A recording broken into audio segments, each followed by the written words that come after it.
What's going on, guys? This is Real Deal Fantasy HQ with your boy LQ. Today your boy a little sick, but bear with me, I'm going to try my best. But today's episode we're going to be breaking down running back tiers. So let's get right into the episode.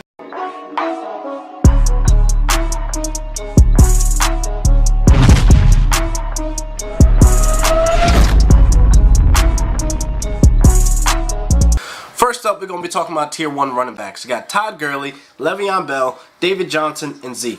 Now, with these picks, you can mix them up a little bit. You can go Bell at 1, Gurley at 2, or you can go Zeke at 3, David Johnson at 4. It doesn't really matter. David Johnson lost a piece of his lineman in the preseason, but Zeke also lost a center that's to a rare disease. So they're both looking at similar situations, so it doesn't really matter where they go at. So you can take them 3-4, 4-3, whatever the case may be.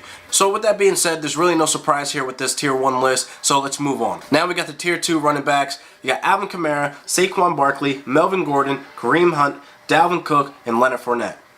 Alvin Kamara can be a Tier 1 running back easily on this list, but being that he shares carries with Mark Ingram is the only reason why he sits back and not into the Tier 1s, but at the top of the list on Tier 2. If he didn't share carries with Mark Ingram, he would definitely be a Tier 1 running back. You got Saquon Barkley on the rise. He's going to kill it this year. I know a lot of people seen his breakout run he had in the preseason. I'm sure we're going to see more of that. He's liable to see 350 to 375 touches this year. So the kid can play. He's got talent. Don't listen to the naysayers, all the haters. I'm telling you, man, Saquon's going to kill it this year. I can even see him being a top 5, top 4 pick next season. Now let's move on to the Tier 3 running backs between the rounds 3 and 4. You got Christian McCaffrey, Devontae Freeman, Joe Mixon, Jerick McKinnon, LaShawn McCoy, Jordan Howard, and Royce Freeman. Now, Joe Mixon I covered in the previous episode. He's going to kill it this year. He's going to have a breakout year. Got a new revamped O-line. Got the organization naming him the bell cow. So all things are looking up for Joe Mixon right now. I'm happy with him being my RB2. Now you got Jerick McKinnon. I want to touch on briefly.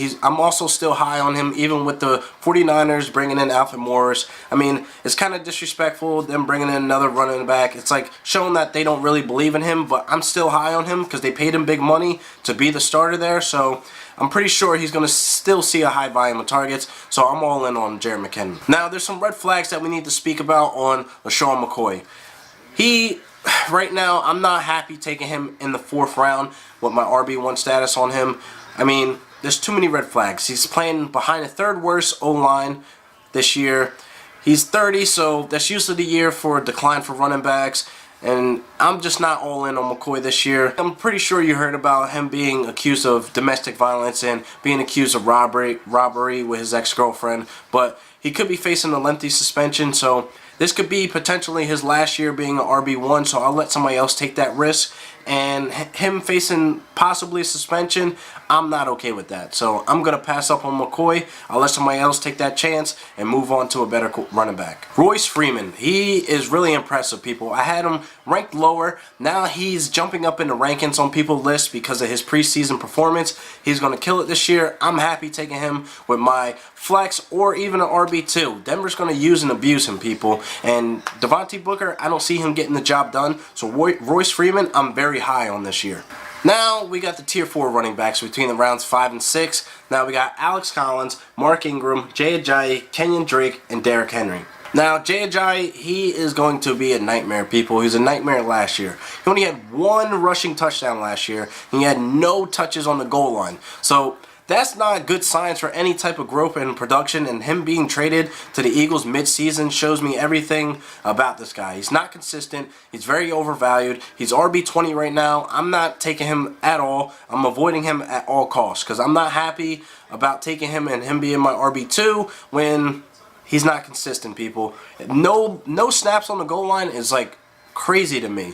And they have kind of a running back committee back there, so there's a lot of mouths to feed. So Jay Ajayi, I am not drafting. You got Derrick Henry. He is going to be bulldozing, guys. I covered him in the previous episode also, so there's not much to say there. That you need to ramp up, catch him in the late rounds where he'll be a solid flex starter for you people. He's going to be getting the goal line touches, early down touches. He's going to be getting the ball a lot. He's going to be killing it. Now, I know you people are mentioning Dion Lewis, but Dion Lewis is not going to cut into big chunks into Derrick Henry's touches. So Derrick Henry is definitely a solid flex starter. Now, I know you guys are thinking about taking Mark Ingram in the later rounds between 5th and 6th, which is fine. Even with him facing a 4-game suspension, we all know Mark Ingram's going to come back, cut into Kamara's touches, but he's going to come back and show that he can still produce. He's going to, well, we're hoping that he puts up big numbers, but I do believe that he will. I'm sure him being picked up in the 6th round is safe, but me personally, I'm not taking him in the 5th round. There's other options there. There's a lot of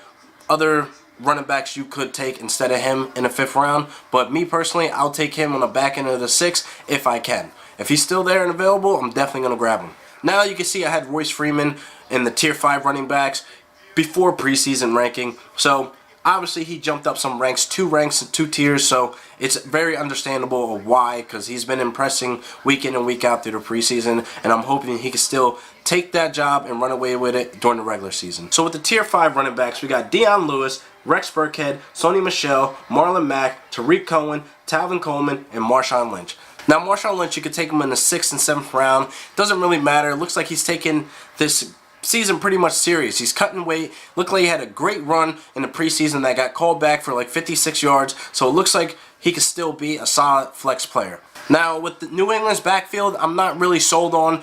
It's kind of like they don't know who's going to be the starter running back week in and week out. Rex Burkhead, I'm not okay with being my RB2 or even my flex. Sony Michel's going through injury right now. They're saying he'll come back and be cleared to be in the regular season, but me personally, I'm not too fond of that running back committee, so I'm staying away. Now you got the tier 6 running backs through the 7th and 8th round. Now this round you don't want to get too cute at. You want to pick up a solid flex player. Even with the tier 5 running backs, if you miss out on some of them, these are some of the guys you can still pick up and show some type of production. Now you got Duke Johnson, Kieran Johnson, Isaiah Crowell, Chris Carson, Rashad Penny, CJ Anderson, Adrian Peterson / Chris Thompson.